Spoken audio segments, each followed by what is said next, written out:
Salut à tous. Aujourd'hui j'ai rendez-vous avec Monsieur Jonathan Chast pour une interview. Alors j'ai un seul souci, c'est que moi je ne le connais pas. Est-ce que vous le connaissez vous? J'en saurai un peu plus en tout cas. À tout à l'heure.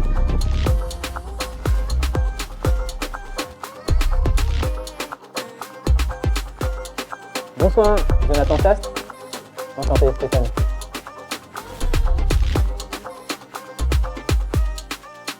Bienvenue au Gast chez Léon. Bonjour Jonathan, bonjour Stéphane. Salut Léon. Vous désirez boire quelque chose peut-être? Avec plaisir, avec grand plaisir. Je vous fais quelque chose de, je dirais, de soft ou avec un petit peu d'alcool? Plutôt soft pour moi. Plutôt soft, d'accord. Un cocktail à base de menthe. On va essayer de faire un mojito. En fait, je vous propose un mojito sans alcool, mais à partir d'une, je dirais, d'une infusion de graines de fenouil. Et aussi avec du poivre de Timur qui rappelle un peu le pamplemousse rose. J'espère que ça vous plaira. Il n'y a pas de raison. Hein. Bon, parfois on a des surprises. Mais bon, je pense que ça devrait le faire. La menthe fraîche. Et maintenant, on va checker tout ça. Et bien sûr, ce sera un cocktail, comme on est sur la base du mojito, ce sera rallongé avec un peu d'eau gazeuse. Au niveau de la présentation, on mettra des rondelles d'orange déshydratées. Quoi, déshydraté? Parce que du coup, ça va mieux flotter sur le, je dirais, sur le cocktail. Au niveau de la présentation, c'est quand même plus sympa que d'avoir des fruits frais, en fait. On va avoir la dextérité pour ça. Et du coup, ça, c'est vraiment la base. Et par-dessus, je vais venir rallonger avec un petit peu d'eau gazeuse. Un petit brin de menthe plus. Et pour accentuer, je dirais, le petit goût anisé, je vais vous mettre des étoiles d'anis. C'est bien ça. Même si c'est un mocktail, l'idée, c'est que déjà, à la vue, il faut que ça vous donne envie. Et puis après, au niveau du goût, c'est à vous de me dire, de me donner vos premières impressions. Et voilà. Merci Léon. Bonne dégustation. Santé Stéphane. Santé Jonathan. Super bon. Ouais, c'est frais. Très très bon. Bravo Léon. Merci. Franchement très bon. Bon, et bonne continuation alors. Merci. Merci. Stéphane, est-ce qu'on peut se tutoyer? Avec plaisir. Qui est Stéphane Castry?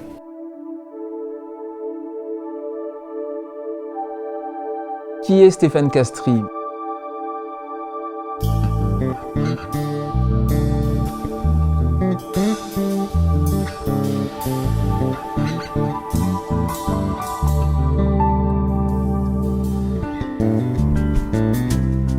Musicien, un voyageur, amoureux des voyages en fait, quand je dis voyageur, puis aussi tendance très spirituelle. À partir de quel moment t'es tombé dans la musique?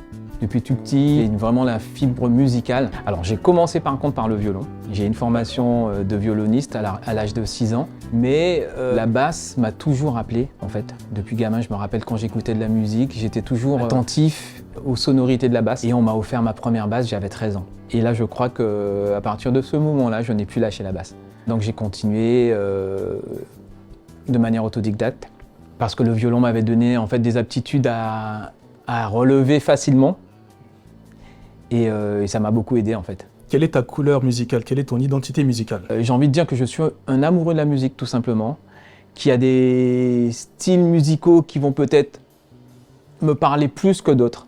Mais je suis toujours resté ouvert en fait. Depuis tout petit, j'ai eu de la chance de grandir dans un cocon familial où on écoutait un peu de tout. La musique était vraiment variée.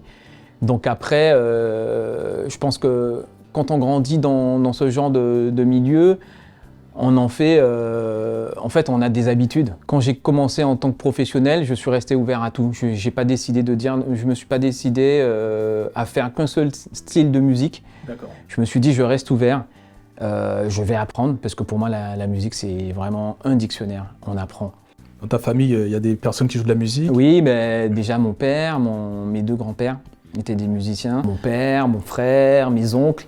J'ai vraiment grandi dans ce cocon musical qui fait que, par la suite, j'ai dû faire un choix dans ma vie aussi et devenir finalement professionnel. À partir de quand tu t'es dit, bon ben là, je vais prendre des cours pour performer justement mon art? Déjà, au-delà de cette formation de violoniste que j'ai depuis l'âge de 6 ans, donc j'avais un professeur hongrois et donc quand j'ai pris des cours avec lui, il m'a plutôt initié au classique, à la musique classique. Donc ça jusqu'à environ 12-13 ans. puisqu'au moment où on m'offre ma basse et on me dit « ouais, vas-y, fais-toi plaisir, là c'est ton… » Voilà. Donc là, j'ai mon instrument de prédilection et donc je n'ai pas lâché cet instrument, mais en même temps, je n'ai jamais pensé devenir professionnel durant toute cette période. Donc là, on dira donc de 13 à 19 ans où j'arrive à Paris pour faire mes études. À cette époque, j'ai envie de devenir aiguilleur du ciel, donc les voyages. La musique pour moi, c'est vraiment une passion. J'ai des potes, on joue, on s'amuse. J'ai eu l'occasion quand même de jouer avec de grands musiciens tels que Roland Louis, Félix Saint-Cyrel en Guadeloupe. Mais pour moi, pour l'instant, je suis juste un amateur, un amoureux fou de la musique, de la basse. Et donc je prépare un DUT informatique qui prend 2 ans. Et à partir de là, il y a une espèce de blackout où je me dis, bon, ok, c'est bien beau, tu voulais devenir aiguilleur du ciel, mais est-ce que ça te plaît vraiment? Est-ce que tu as vraiment envie de continuer? Et c'est à partir de ce moment-là que je décide finalement de devenir professionnel. C'est-à-dire que là, je vais en faire mon métier, donc il faut quand même avoir de bonnes bases.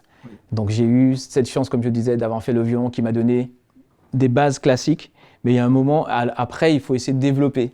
Et donc là, je suis rentré à l'American School of Modern Music. C'est une école qui t'apprend l'harmonie, solfège rythmique, à écrire la musique et à lire la musique.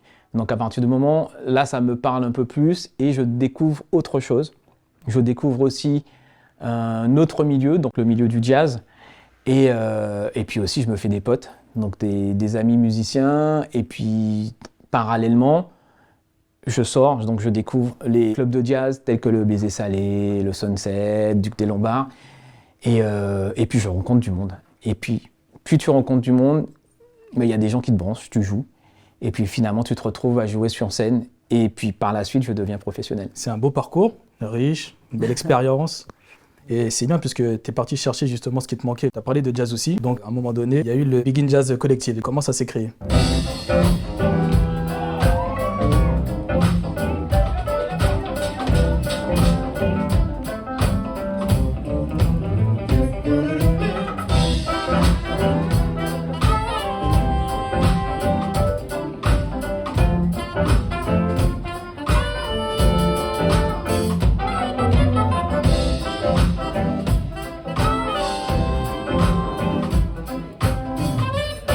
Begin Jazz Collective, bon, c'est venu longtemps après, hein. C'est beaucoup plus récent. Ça part d'un truc tout simple. On est invité justement au Begin Jazz de la Martinique. Et c'est un festival en fait.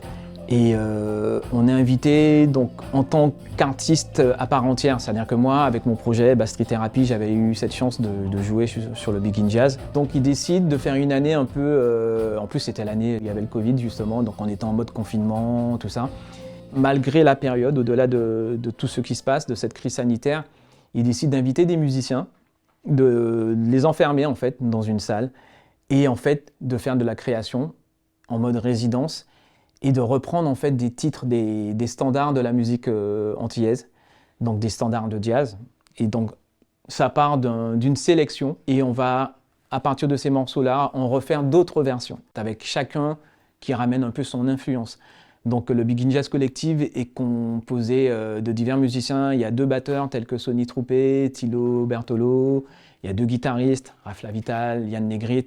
Il y a un pianiste qui s'appelle Maher Borois, Ludovic Louis à la trompette, Joey Homicile au saxophone, et puis moi-même à la basse. C'est vraiment des retrouvailles et en même temps on fait connaissance avec les musiciens qu'on ne connaissait pas.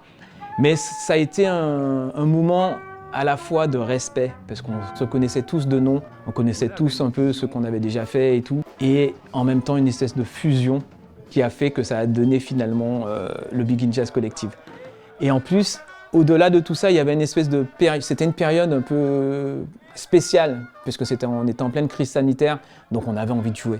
Donc il y a eu tout ça, toute cette énergie qui s'est mélangée et ça a donné quelque chose de super positif. Et donc 1 an après, on a fait une restitution à la suite de cette résidence qui a plu à l'unanimité. Et l'année d'après, on préparait l'album. Puis là, on a pas mal de festivals en vue et voilà, on est super contents.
Quelle est ta vision actuelle sur le jazz créole?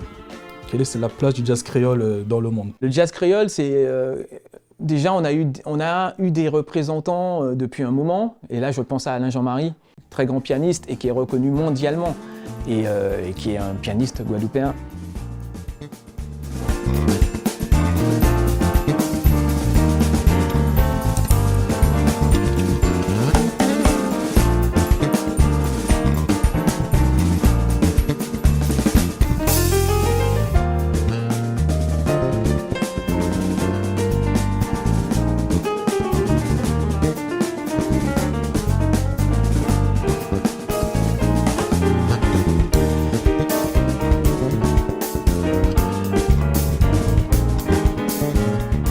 C'est un style musical qui est représenté depuis des années. Après, voilà, on a eu beaucoup de groupes.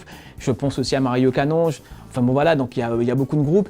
Et là, c'est en train de prendre un autre essor. C'est-à-dire que là, on a de jeunes talents qui arrivent et qui revisitent un peu ce jazz créole. Là, je pense à Arnaud Dolmen, par exemple.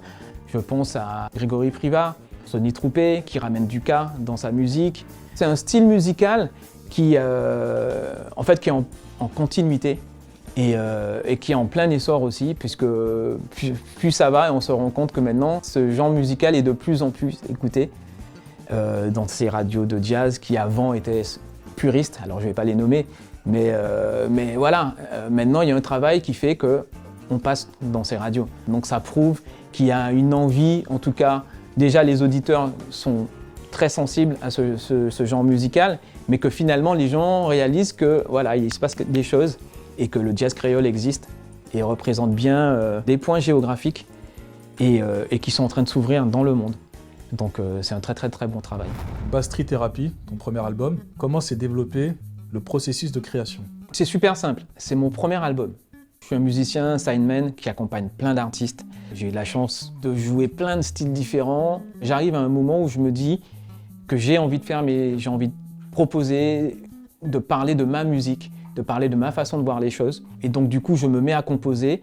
Alors Bass Street Therapy, ça s'est pas fait comme ça du jour au lendemain. Au début, un processus de création, donc il faut aussi du travail, mais aussi de trouver des idées pour ne pas rentrer dans le même mood ou essayer de ressembler à d'autres bassistes et à d'autres personnes tout simplement dans la musique.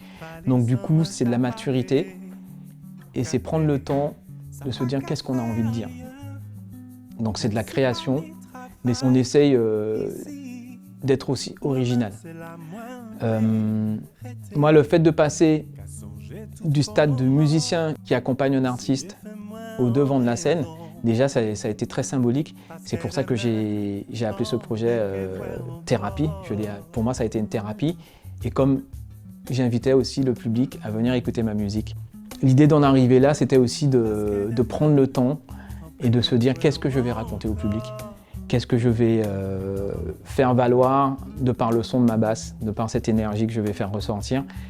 Et donc voilà, et puis le but en fait, c'était d'être soi-même. Je me suis présenté, ça a été un peu comme ma carte de visite, Bass Street Therapy, sorti en 2017. Moi c'est un homme ou c'est un aussi ou peut venir parler avec moi. C'est pas pour les capoter crédit. Cavalier aux dames, reprenez à la cadence. Belligérance c'est décadence. L'homme qui lutte est l'homme qui pense. Si créance n'a pas croyance, la question n'a pas réponse. Pas bégayer, pas déballer, déshabiller, mauvais sujet.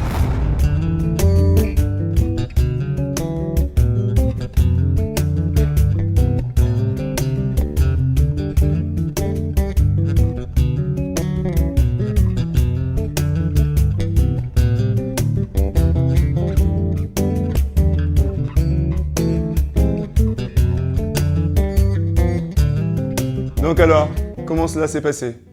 Très bon le cocktail, très très bon. Ça vous a Je confirme, ouais, très très bon. Frais et... Désirez-vous boire autre chose ou on reste sur la même chose? Moi je veux bien, Je veux bien la même chose. Okay. Bon alors, je vous refais ça. C'est bien. Moi je m'occupe de vous, hein, continuez à discuter tranquille. Merci beaucoup Léon. Par rapport au titre de ton album Bass Street Therapy, dis-moi si je me trompe, mais par rapport au titre, la thérapie par la basse de Stéphane Castries Est-ce qu'il n'y a pas un lien qui nous emmène jusqu'à la musicothérapie? Est-ce que c'est pas quelque chose qui a été mûrement réfléchi? Parce qu'un musicien, il nous soigne par la musique, parce que c'est un exutoire, ça nous fait du bien. Et là, la musicothérapie. J'avoue qu'au moment où je propose Bastry Thérapie, j'avais déjà des idées de formation, en tout cas de me former dans la musicothérapie. C'était clair, mais pas encore précis pour moi. Et effectivement, ça pourrait avoir un rapport avec la musicothérapie, mais je vais rester très, très humble là-dessus, parce que la musicothérapie, c'est que ça s'apprend déjà. On ne peut pas directement s'imposer musicothérapeute. Il y a des choses à apprendre, à acquérir et à faire. Et bon, moi, j'en suis en plein dedans. Donc voilà, donc je prends le temps. Mais c'est vrai qu'il peut y avoir un rapport, surtout que la musicothérapie, l'idée, c'est aussi d'aider son patient à être bien à travers sa musique. Donc voilà, donc effectivement, on pourrait dire qu'il y a des rapprochements, mais je vais rester très humble et je vais y aller à tâtons sur ce thème. Je prends le temps. Alors, je vous coupe 2 secondes, parce que là, je vais devoir checker en fait le cocktail, et cela risque de vous couper un petit peu dans votre conversation. Donc, je mets un petit coup sur le bar, histoire de... voilà, et puis laissez-moi finir de préparer ça. Un petit peu de glaçon dans le checker, parce qu'on va checker, et en fait, ça fait du bruit. Voilà.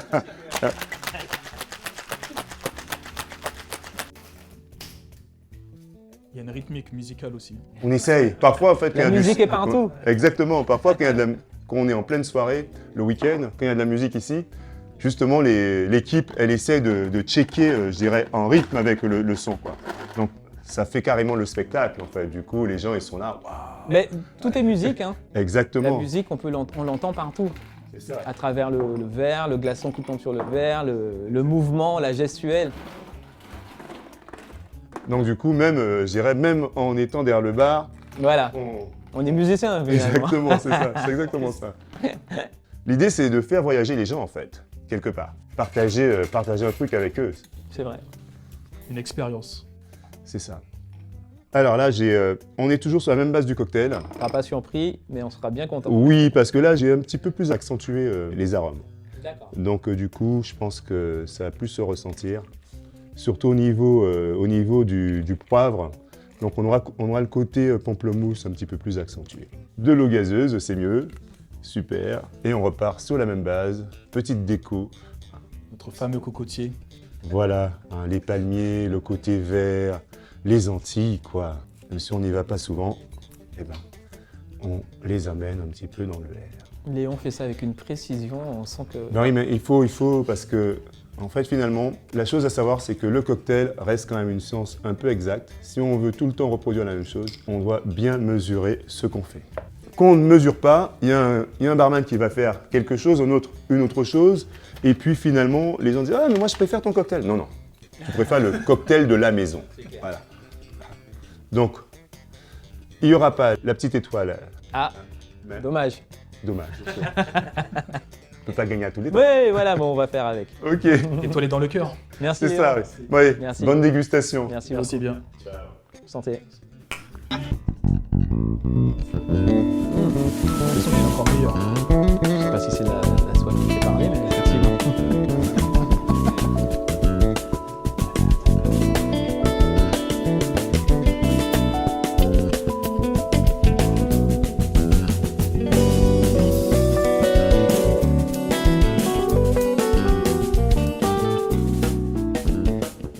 Que représente la créolité pour toi? En tant qu'antillais, guadeloupéen, ça fait partie de nous, ça fait partie de soi. Donc moi j'ai envie de dire que ça a une place particulière et surtout en tant que musicien, ça va de soi puisqu'on arrive à faire découvrir notre musique, notre créolité dans le monde. Donc pour moi, c'est une partie intégrante du soi et que l'on partage à l'extérieur.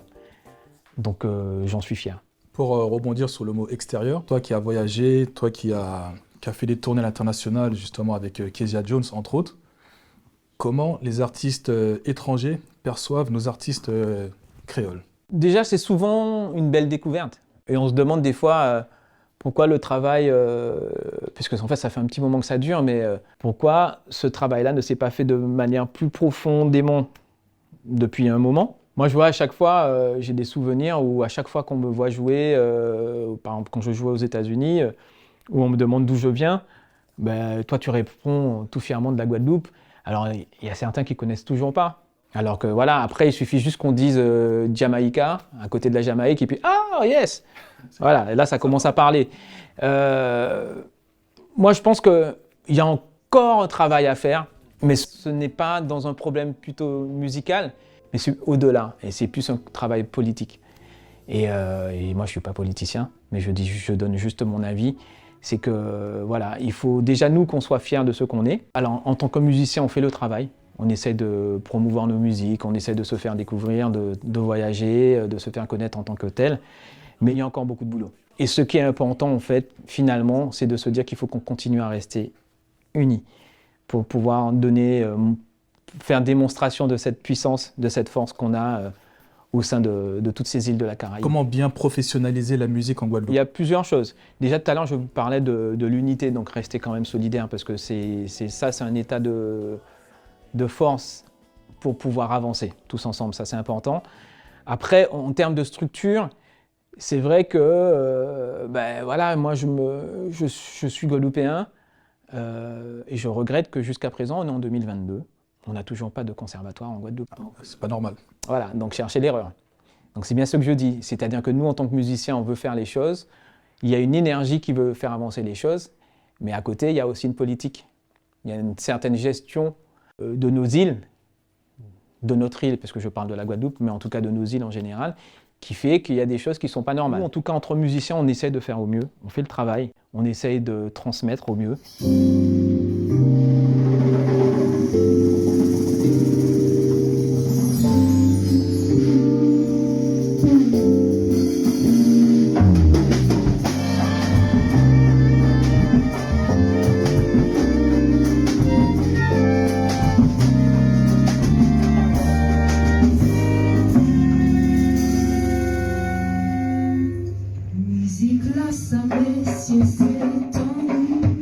Heureusement qu'on a aussi qu'il y a Internet pour permettre aux gens de l'extérieur de découvrir notre travail. Ça permet aussi aux jeunes Guadeloupéens de découvrir comment les gens fonctionnent ailleurs. Et puis ça leur permet aussi de faire connaissance avec les gens qui font avancer la musique à l'intérieur du pays et à l'extérieur. Donc voilà, donc on ne va pas se plaindre, mais en même temps il y a quand même des inactions, des actions un peu bizarres. Et ce que tu viens de dire, c'est très représentatif justement de ton dernier clip Pamoli. On voit qu'il y a des problèmes en Guadeloupe, il y a des problèmes sociaux, bon, chlordécone, problèmes d'eau et autres. Mais que finalement, il faut se lever. On y va, on lève le poing. Oui, c'est ça, mais c'est aussi un message un peu, surtout positif pour notre jeunesse, qui est un peu désœuvrée en ce moment, qui ne sait pas où aller, comment faire, parce qu'avec tous ces problèmes, ça freine. Et nous, en tant que grands frères, on est là pour leur dire oui, mais c'est vrai que c'est pas évident, mais on ne lâche rien. Mais que surtout ne pas oublier que c'est ensemble qu'on va avancer, tout simplement. Et donc c'est de donner les forces, il ne suffit pas de parler, de dire ouais, faut nous faire, faut yaka, faut qu'on, faut voilà. Mais l'idée c'est aussi d'agir sur le terrain et de faire des choses ensemble. Donc voilà, donc moi sur Pamoli, j'avais surtout envie de fédérer, de prouver que tous les artistes en tout cas qui ont participé à ce clip, parce qu'ils ne sont pas souvent ensemble, donc c'était déjà de démontrer qu'on est capable d'être ensemble.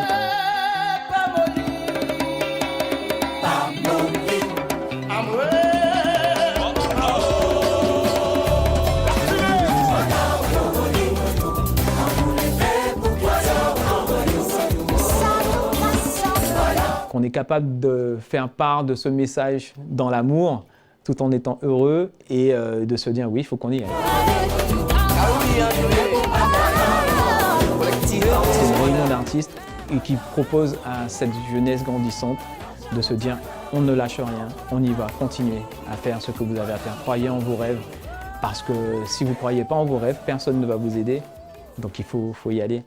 À travers ces mots, on sent le côté humaniste que tu as justement, le côté spirituel et humaniste. Merci beaucoup, merci beaucoup. Je pense que l'idée c'est d'être soi aussi.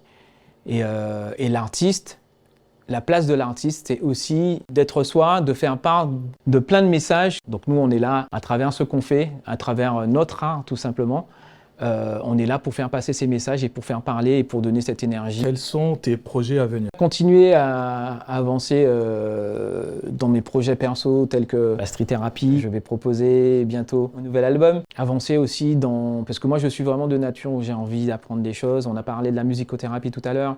Donc c'est vrai que j'en suis en plein, je suis en pleine formation. Je m'intéresse à beaucoup de choses dans la vie, la lithothérapie, tout ça. Voilà, l'idée c'est de grandir, de continuer à emmagasiner de belles choses pour pouvoir proposer à mon tour de belles choses aux auditeurs. Que représente Freedom Butterfly pour toi? C'est une ONG dont la présidente c'est Odile Joseph. Et donc j'ai une très très bonne amie, Dominique Vénéré, qui gère un peu cette ONG justement, et qui m'a proposé, puisqu'il y a un pôle artistique, d'être direction artistique de ce pôle. Et ce qui m'a plu en fait dans cette ONG, c'est surtout le but qui est d'aborder le mot paix, la paix, mais avec les enfants. Et je trouve ça très intéressant puisqu'en fait, qui peut mieux nous parler de paix que ces enfants qui arrivent, qui sont là et qui ont en fait qui ont un esprit naïf et qui posent les choses de manière un peu concrète et à la fois de rêve du lendemain, d'un meilleur lendemain.